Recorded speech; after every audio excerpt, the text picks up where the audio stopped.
A while back, I was debating between the Sigma 16mm f1.4 and the 30mm f1.4. At that time, I was doing mostly photography, so I ended up going with the 30mm f1.4. It's a great multi-purpose focal length for an APS-C size sensor.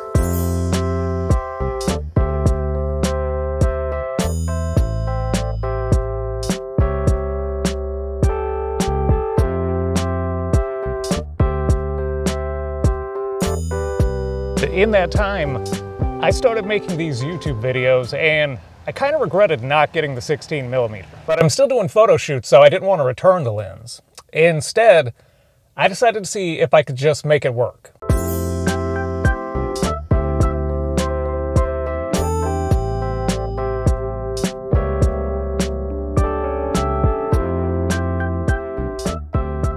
And you can make it work, but it depends on what type of vlogger you are. If 90% of your filming is this sort of like walk and talk style vlogging, then no, this lens won't work for you because your arms simply aren't long enough. You're not going to be able to get the camera far enough away from your face. But for my style of filming, I've actually been able to work with it. Casey Neistat said something 5 years ago that stuck with me, which was, nobody wants to watch your shaky footage. You know, get an establishing shot, get some B-roll, and get to a locked off shot. And that's exactly what I do with all these. Every time I talk to the camera's always on something, whether it's a table or a car or inside a car or a tree, whatever. I always have it stabilized in some way. You know, when I do film these kinds of walking and talking segments, I always film them on an Osmo Action. Reason being, I have a Sony a6000 and there's no in-body image stabilization. I've noticed that with that camera, even with the image stabilization on the kit lens, it's just not quite steady enough.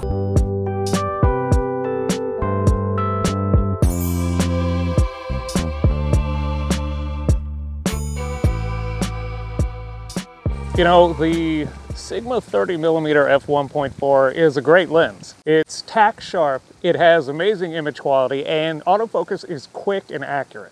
But it's a non-traditional focal length for vlogging. You know, with a little bit of thought and a little bit of planning, you can make it work for you. That's kind of the point to these videos. It's not really to sell you on the idea of vlogging with an impractical setup. Instead, it's to show you that you can make whatever you have work for you. I'm vlogging on a 30mm lens because that's the lens I own. The point being, there's no reason to wait until you have the absolute perfect setup to start filming. Just use whatever you already have with you. Doesn't matter what camera, what lens, what editing software, hell, just use your phone if you have to. The point is, don't let your equipment get in the way of your creativity. Go out, start filming with whatever you have right here, right now. Anyway, I think that's all I've got for today, guys. Thanks for watching. I'll see you again next time.